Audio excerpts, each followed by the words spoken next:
بعد فاعوذ باللہ من الشیطان الرجیم بسم اللہ الرحمن الرحیم وهو الذی انشأ جنات معروشات وغیر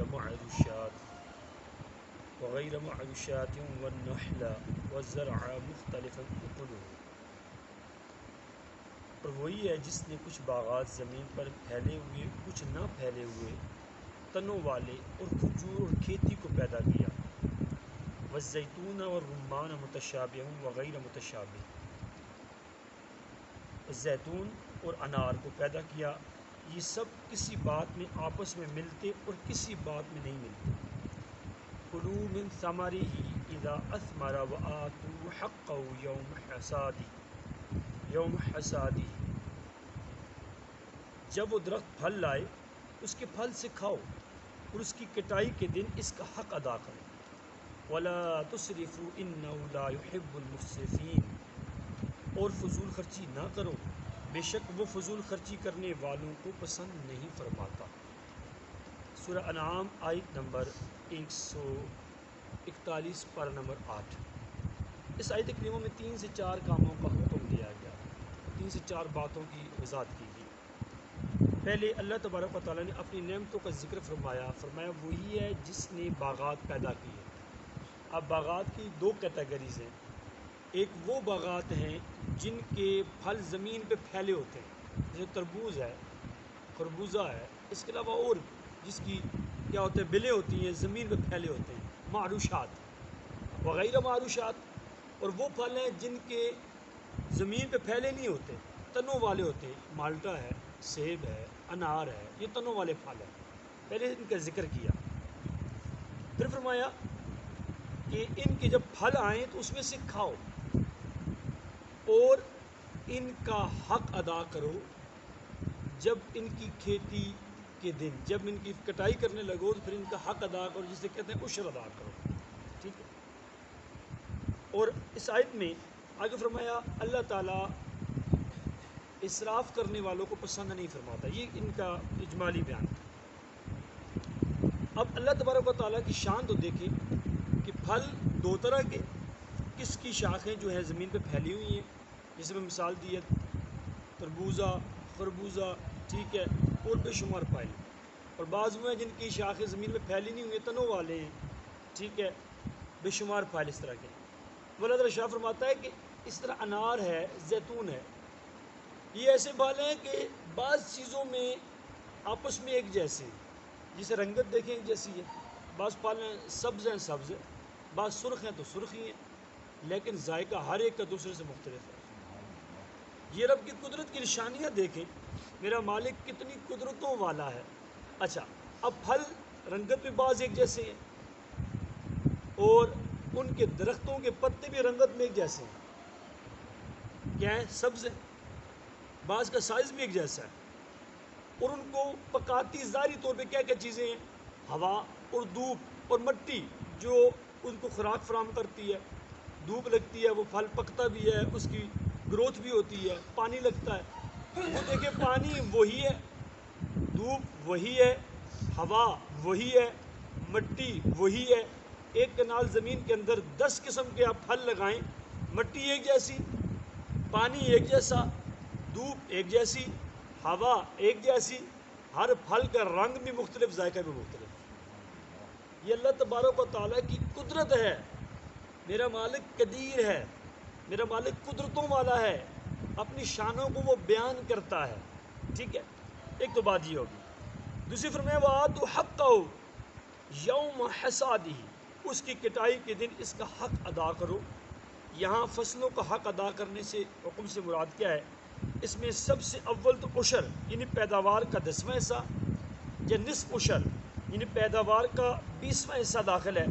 اس کے علاوہ مساکین کو بھی کچھ نہ کچھ پھل وغیرہ دے دینا یہ پیداوار کے حقوق میں شامل ہوتا ہے۔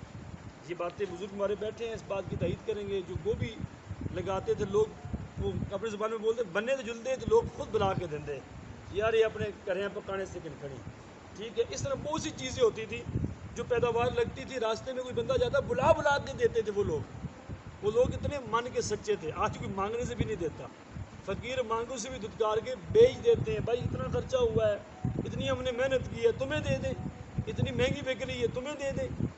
تو یہ قرآن کا حکم ہے کہ پیداوار کا حق ادا کرو، عشر ادا کرو۔ اور اس میں لوگوں کے اندر آج بھی یہ بات نہیں ہے، لوگ یہ شکوہ ضرور کرتے ہیں، یار میری بزرگ جب یہ فصل اگاتے تھے تو اتنی فصل ہوتی تھی، آج وہی زمین ہے فصل وہ نہیں دیتی، آج وہی پانی لگتا ہے فصل نہیں دیتی، آج تو مختلف قسم کے کھادیں بھی ہم ڈالتے ہیں، مختلف قسم کے سپرے بھی کرتے ہیں، لیکن فصل کی پیداوار اتنی نہیں ہے۔ وجہ کیا ہے؟ وجہ صرف یہ ہے کہ وہ لوگ اپنی پیداوار کا عشر نکالتے تھے، آج پیداواروں کا عشر نکالا نہیں جاتا۔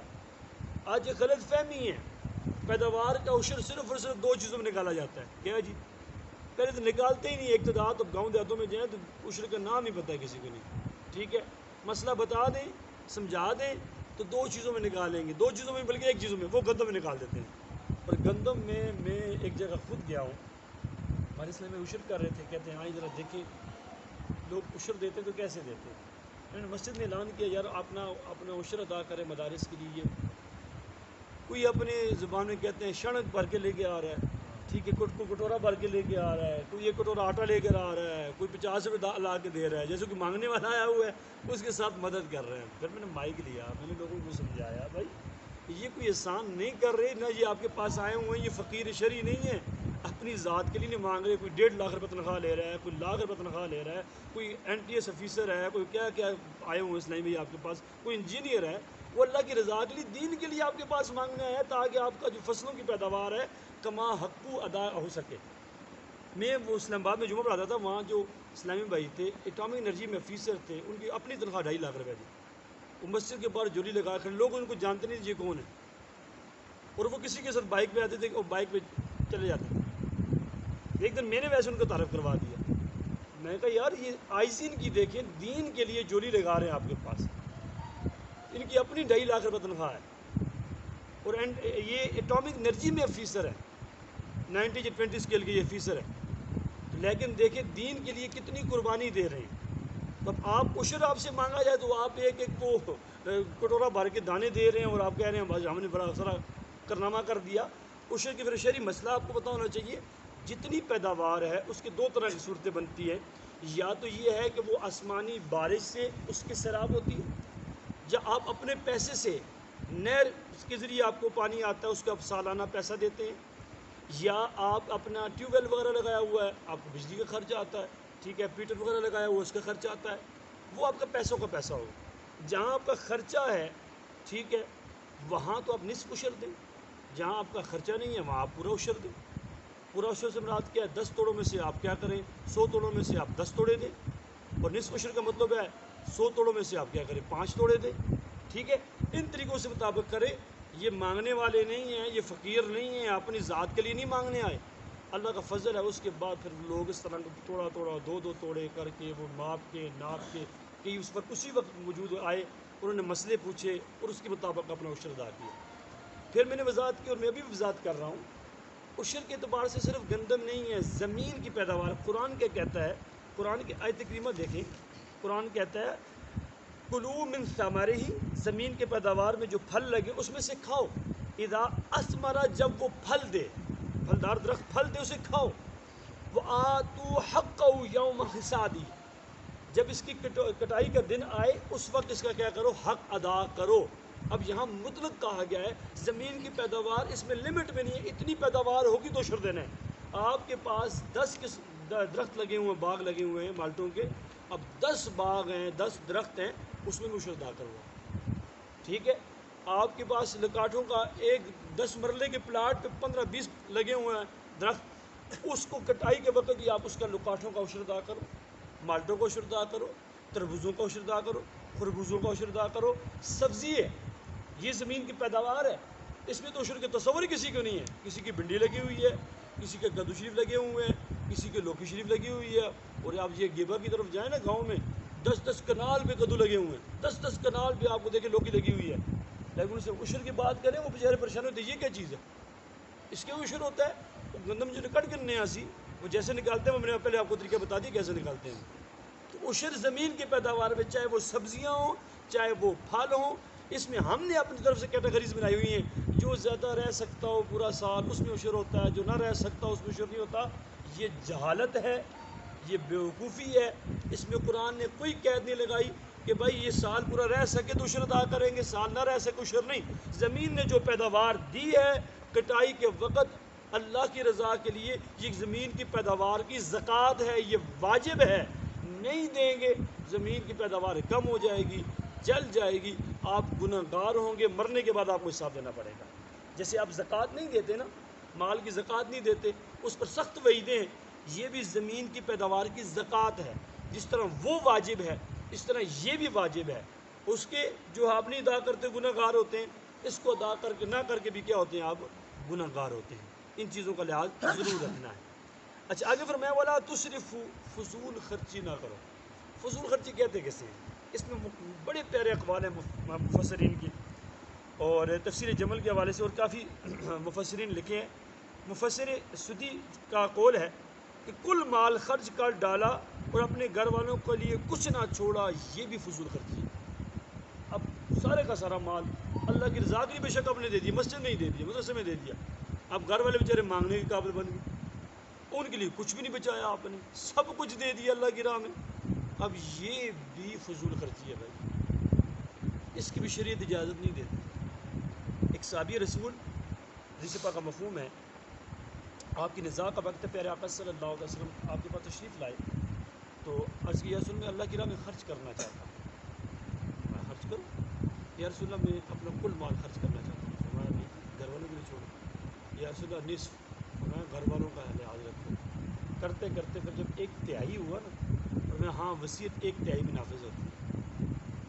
اور سارا مال خرچ کرنا یہ اللہ کے نزدیک اس وقت ناپسندیدہ ہے کہ تم اپنے گھر والوں کو تم اس حال میں چھوڑو کہ لوگوں کے آگے ہاتھ پھیلاتے رہو۔ ان کا بھی حق ہے، اللہ کی راہ میں خرچ کرنا ہے، لیکن ان کو لوگوں کے سہارے پہ نہیں چھوڑنا، ٹھیک ہے۔ اچھا دوسری بات، بعض نے کہا کہ سارا مال خرچ کر ڈالنا، خود فقیر بن کے بیٹھ جانا، یہ بھی خرچ بے جا ہے، فضول خرچی ہے۔ اگر صدقہ دینے سے ہی ہاتھ روک لیا، یہ بھی بے جا ہے اور داخل اسراف ہے، بالکل کچھ نہ دینا، 1 روپیہ نہ کٹنا، ٹھیک ہے، نکالنا ہی نہیں پیسے مال میں سے، صدقہ نکالنا ہی نہیں، یہ بھی فضول خرچی ہے، بھلے آپ سماج مال کے رہ گئے۔ اچھا اسی طرح حضرت سعید بن مسیب رضی اللہ عنہ فرماتے ہیں، ایسا ہی قول ہے، حضرت سفیان ثوری رضی اللہ رحمۃ اللہ علیہ قول ہے کہ اللہ کی اطاعت کے سوا کاموں میں جو مال خرچ کیا جائے وہ قلیل بھی ہو اسراف۔ اللہ کی اطاعت کے علاوہ کسی کام میں 1 روپیہ 1 درم بھی خرچ کیا، وہ بھی فضول خرچی ہے، ٹھیک ہے۔ اچھا امام زہری فرماتے ہیں کہ معصیت میں خرچ نہ کر، گناہ کے کاموں میں 1 پیسہ 1 ڈیلا بھی خرچ کیا، وہ بھی فضول خرچی ہے، وہ بھی گناہ ہے۔ اچھا اسی طرح امام مجاہد فرماتے ہیں اللہ کے حق میں کوتاہی کرنا اسراف ہے، اللہ کا حق جو ہے اس کو ادا نہیں کرتے، یہ بھی اسراف ہے۔ جیسے میں نے آپ کو کہا زکوٰۃ ادا نہیں کرتے، عشر ادا نہیں کرتے۔ ابو قبیس فرماتے ہیں اگر ابو قبیس پہاڑ سونا اور اس کے تمام قرائے خدا میں خرچ کرو تو اسراف نہ ہوگا، 1 درم معصیت میں خرچ کرو تو وہ اسراف ہوگا۔ اللہ کی راہ میں پہاڑ سونا بھی اب خرچ کر دو نا، وہ اسراف نہیں ہے۔ گناہ کے کاموں میں 1 درم بھی خرچ کرو کوئی اسراف ہے۔ امام زین العابدین آپ فرمایا کرتے تھے رحمۃ اللہ تعالیٰ رضی اللہ تعالیٰ عنہ، آپ فرماتے تھے لا اسراف فی الخیر لا خیر فی الاسراف، نیکی کے کاموں میں اسراف نہیں ہوتا، ٹھیک ہے، لا اسراف فی الخیر، نیکی کاموں جتنا خرچ کرو اسراف نہیں ہے، اور لا خیر فی الاسراف، اور اسراف کے کاموں میں گناہ کے کاموں میں کبھی خیر نہیں ہوا کرتی، کبھی بلائی نہیں ہوتی۔ اللہ تعالیٰ میں اپنے دیے ہوئے مال میں سے جو رب نے ہمیں عطا کیا، اپنے دیے ہوئے رزق میں سے اس کی راہ میں دل کھول کے خرچ کرنے کی توفیق عطا فرمائے، آمین بجاہ النبی الامین صلی اللہ تعالی علیہ وسلم۔